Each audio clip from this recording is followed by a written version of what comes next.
Alternativas. California es tan rica en todas las formas de energía, renovables como la solar y la eólica, y geotermal, además del petróleo y del gas, que puede exportar electricidad a todos los Estados Unidos.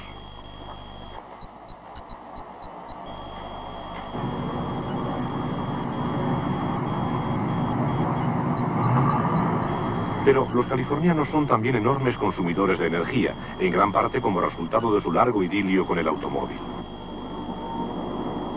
En un estado que tiene cerca de 20 millones de conductores con permiso, hay 6 millones de vehículos solo en el condado de Los Ángeles. Allí, cada día, 1.400 coches nuevos se unen al embotellamiento.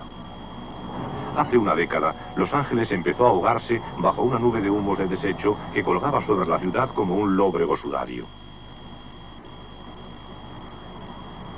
Es un problema de polución compartido por muchas de las grandes ciudades de los Estados Unidos.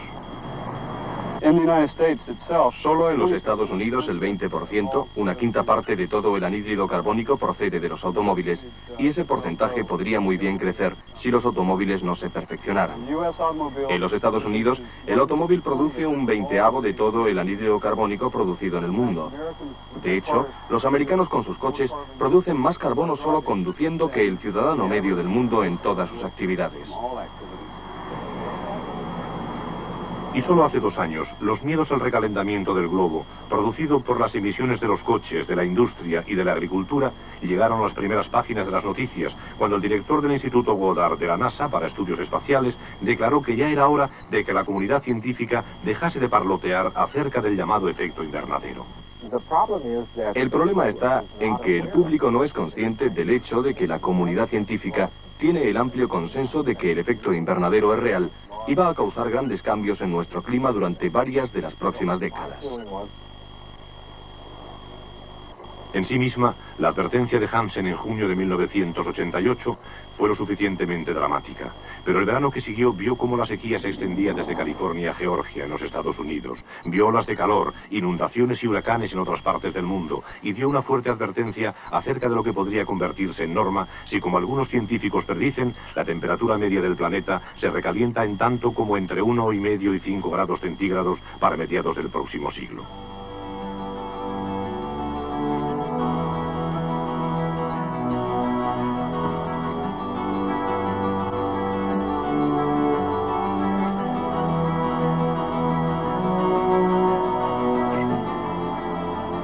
Aquí, en Altamont Pass, al norte de San Francisco, está la más espectacular granja de molinos de viento del mundo. En California se han instalado 17.000 turbinas de viento como estas desde 1981. La mitad de ellas están aquí. Hoy día producen casi tanta electricidad como una gran central eléctrica moderna, y sin polución, desde luego. La energía es eternamente renovable. Los granjeros de California pueden ganar más por acre con el viento que con el ganado, y además las reses pueden seguir pastando entre los molinos. Aquí, en Barstow, en el sur de California, está la planta solar más grande del mundo. Produce el 80% de la energía solar de California. Los colectores parabólicos concentran el calor del sol para generar vapor, y ese vapor a su vez impulsa generadores que producen electricidad. Barstow y Altamont son los símbolos tangibles de la respuesta de California a la crisis de energía de los 70. Tanto la industria como los ciudadanos particulares recibieron buenos incentivos fiscales por parte del entonces gobernador del estado, Ronald Reagan, para animarles a cambiar a formas de energía renovable como el sol y el viento.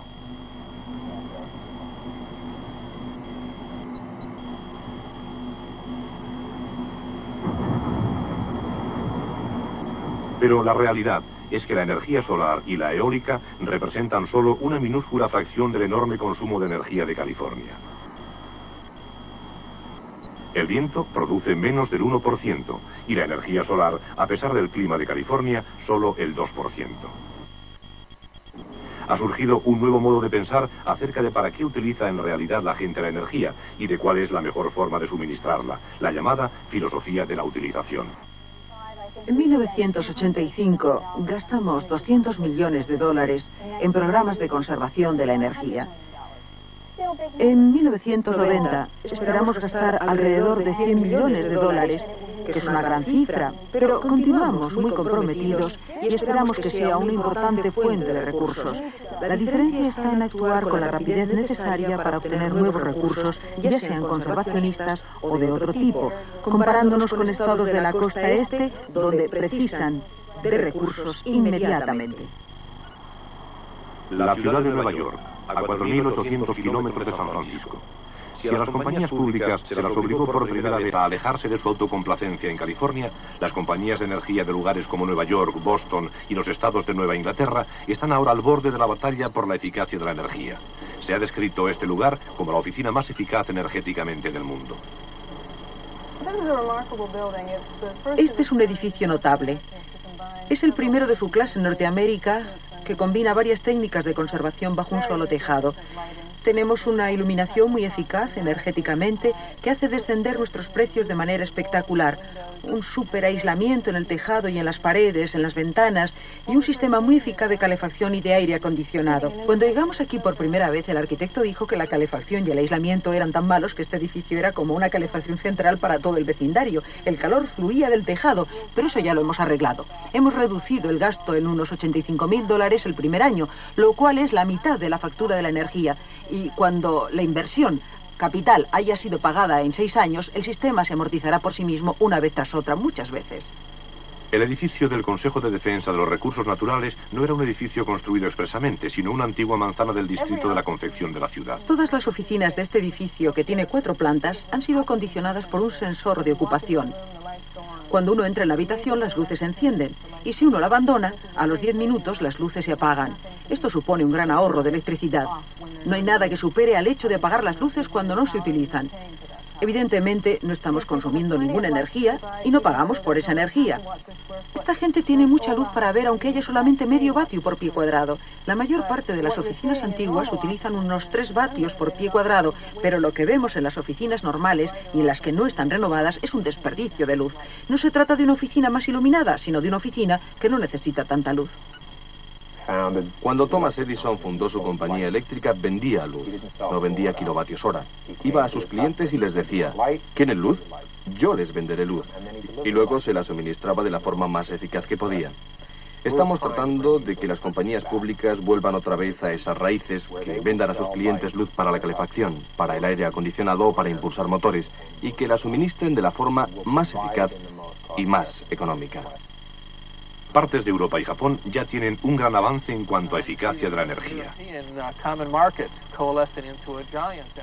Vemos al mercado común europeo convirtiéndose en una gigantesca fuerza económica, y realmente los Estados Unidos van a tener que competir sobre una base global con esa fuerza, que además esos países europeos son todos mucho más eficaces energéticamente que nosotros.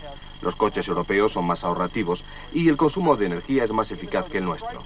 Debido a que el ambiente de crisis del petróleo árabe continúa y sigue habiendo un constante rumor bajo la superficie de diferentes tipos de presiones, todo ello nos empuja hacia una solución común, aumentar nuestra eficacia energética, que es algo que tiene sentido por muy diferentes razones.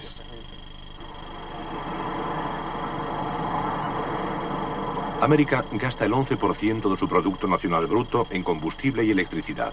Japón solo gasta el 5%. Suecia consigue la misma productividad per cápita que América con solo 3/5 partes del consumo de energía. Los Estados Unidos han iniciado el doloroso viaje hacia un futuro de menos derroche y más eficacia energética, pero todavía hay un largo camino que recorrer. El auténtico temor es que con la superabundancia a corto plazo de petróleo y gas y carbón, la actual administración tendrá todavía más dificultades en su aparente búsqueda de ahorros de energía y reducción de emisiones. Estocolmo, Suecia, una moderna capital europea que funciona normalmente envuelta en un invierno septentrional. Y si el mundo necesita un modelo para ver la mejor forma de manejar sus recursos energéticos, parece que no tiene que mirar más allá de Suecia. Tony Stromberg es un vendedor que, como muchos suecos, vive en un bloque de apartamentos.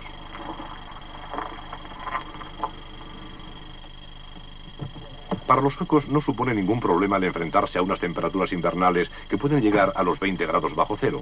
Un cargador eléctrico a pilas se instala en cada plaza de aparcamiento que hay fuera del bloque de apartamentos de Tony para asegurarse de que su Saab arranca a la primera. Este es un pequeño ejemplo de la obsesiva atención al detalle de Suecia para tratar sus problemas de energía. Y Tony vive en un bloque de apartamentos diferente.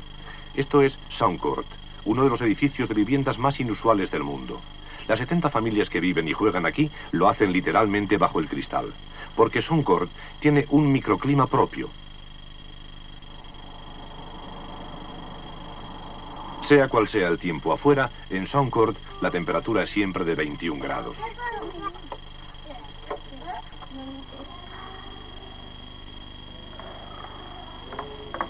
Los árboles y plantas del interior tienen sus propias estaciones, perdiendo las hojas en invierno y volviendo a echarlas en primavera.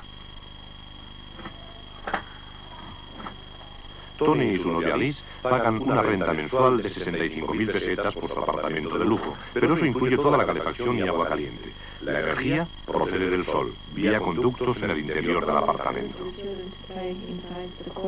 Siempre es bueno que los niños jueguen en el interior del patio, porque no hay lluvia ni nieve y la temperatura es siempre buena. Aunque afuera haga frío, dentro hace calor. Y si afuera hace calor, dentro hace una temperatura normal. Soundcourt es un prototipo de investigación para una nueva forma de vivir en países fríos septentrionales. Para que fuese totalmente económico, necesitaría una superficie quizás 10 veces mayor que esta, cubierta por el cristal. Pero muchos creen que este podría ser el modelo para el futuro. En realidad, Soundcourt actúa como un inmenso colector solar. En los meses de verano, el exceso de calor se conduce afuera y se almacena dentro de barras de acero en un enorme depósito de calor de 26.000 metros cúbicos, situado debajo del edificio. Durante los meses de invierno, ese calor se utiliza para la calefacción central y el agua caliente. Aquí, en el laboratorio de energía de Älvkarleby, al norte de Uppsala, la investigación se ocupa de todas las posibles fuentes alternativas de energía: energía solar, sistemas combinados de calor y energía, nuevas formas de mejorar las existentes centrales hidroeléctricas.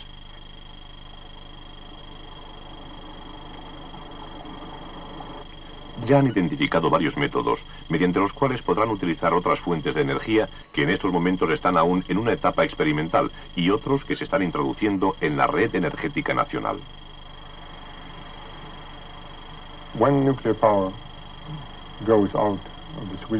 Así, las principales fuentes de electricidad del sistema eléctrico sueco serán la energía hidráulica, que ahora suministra alrededor de la mitad de la electricidad de Suecia. La electricidad producida por la bioenergía, que se convertirá en la principal fuente de electricidad. Y habrá un poco de energía eólica.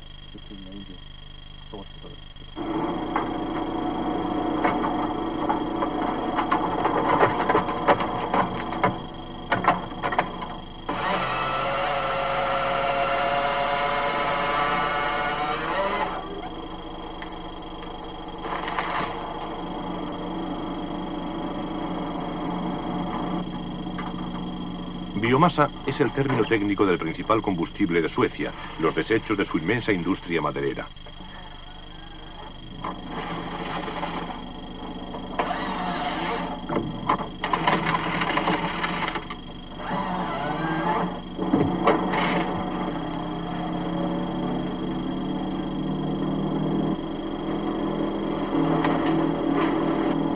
La madera de calidad demasiado pobre para la industria de la construcción o la fabricación de papel se hace pasta para convertirla en combustible.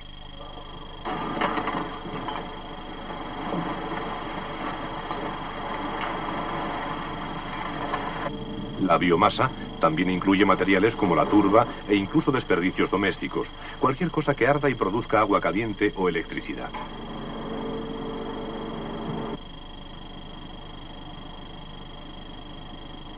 Las emisiones de dióxido de carbono resultantes se reducen empleando los filtros anticontaminantes más eficaces que haya. Y aquí también parece que Suecia está decidida a hacer las cosas de manera responsable, por duro que resulte.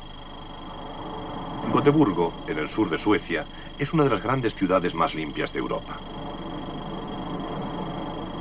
Aquí se ha conservado una extensa red de tranvías eléctricos para reducir la contaminación de los coches privados en el centro de la ciudad. Los tranvías son baratos y eficaces y están subvencionados por las autoridades locales.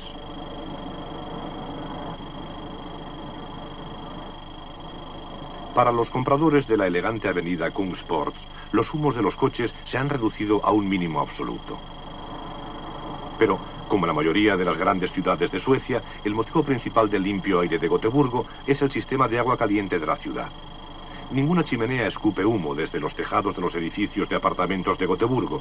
Lo que ven son conductos de ventilación. Cada apartamento de cada manzana está unido a un sistema de agua caliente que se reparte por cañerías a toda la ciudad. Las centrales de energía están situadas muy lejos de las zonas construidas y los humos que despiden están también cuidadosamente controlados. Hasta los coches de Gotemburgo producen menos emisiones de gases. El mayor contratador de empleo de Gotemburgo y de toda Suecia es la compañía automovilística Volvo.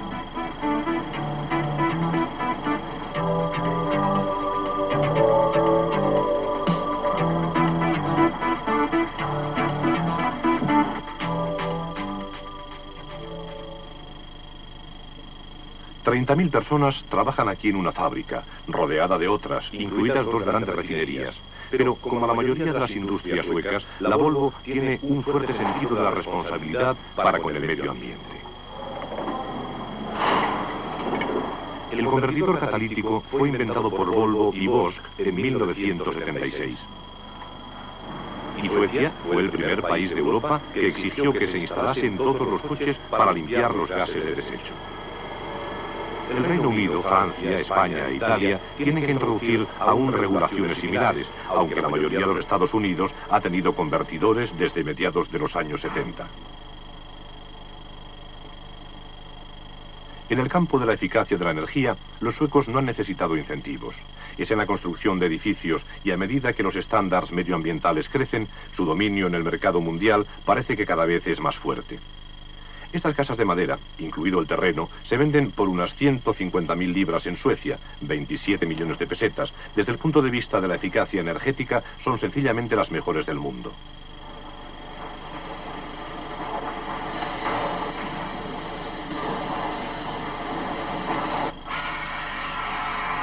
Todo el proceso, desde la corta de los troncos hasta la fabricación de la casa terminada, se lleva a cabo en una fábrica. Y ahora, estas casas se exportan al Reino Unido y a los Estados Unidos.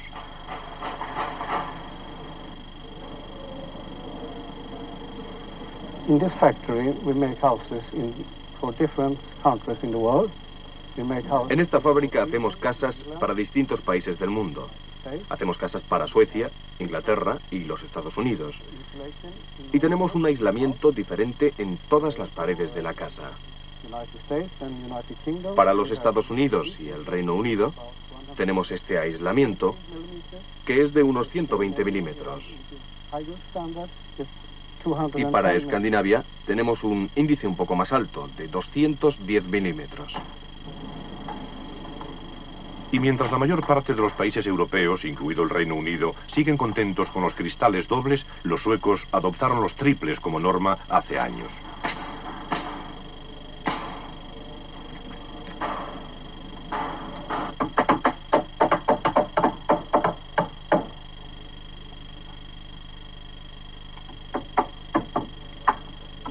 El calor creado en estas casas no sale al exterior. En el gran debate que está dividiendo actualmente a este país amigo del medio ambiente acerca de qué alternativas hay a la energía nuclear, una gran parte puede depender todavía de otro ejemplo más del ingenio sueco. Se trata de lo bien que este país frío y septentrional pueda desarrollar su habilidad para almacenar la energía solar. Esto es Kungälv, un pueblo de 12.000 habitantes al norte de Gotemburgo. Su castillo en ruinas es un símbolo de un tiempo en que los suecos eran menos pacíficos. Su antiguo molino de harina, de viento, es un símbolo de una época menos intensamente energética. Pero dentro de una década, Kungälv podría ser el primer pueblo del mundo en recibir toda su calefacción y agua caliente directamente del sol, a través de su sistema municipal de calefacción.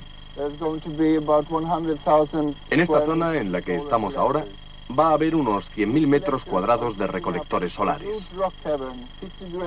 Estos colectores van a calentar una inmensa caverna de roca situada justo bajo el suelo, hasta casi 100 grados centígrados, casi el punto de ebullición.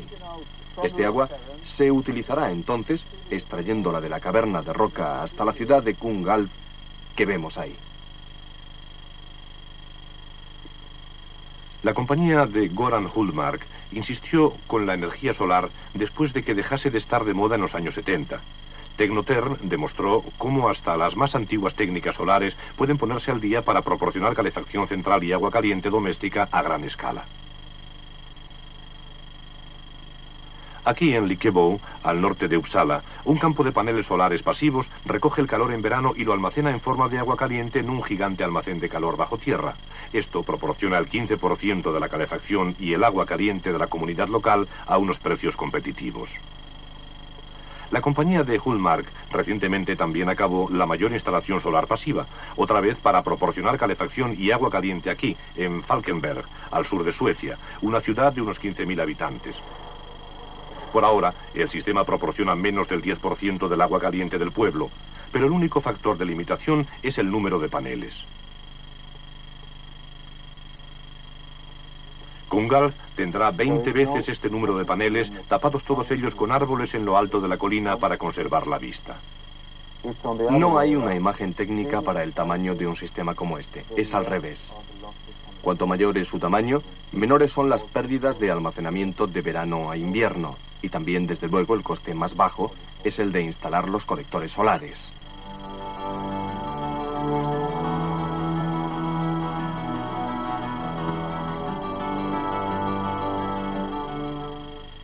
En América y en partes de Europa, el consumo de energía está bajando y la contaminación se está reduciendo. Pero el verdadero desafío para Occidente es cómo realizar disminuciones importantes en el uso de la energía, de hasta el 50% en el año 2000 para permitir que el tercer mundo aumente su consumo de energía. ¿Se puede hacer? Para hacer que estas cosas ocurran en los países en vías de desarrollo, creo que hay que desviar la atención del suministro hacia mejoras en la eficacia de la utilización. Es fácil construir un edificio, una gran central eléctrica, o perforar buscando petróleo o algo por el estilo. Es mucho más difícil trabajar con la utilización de la energía porque eso se aplica a millones de hogares y por tanto se necesitan programas que puedan aportar a un país en vías de desarrollo material mucho mejor del que ahora se emplea. Y ahí es donde más se necesita el apoyo de los países industrializados. En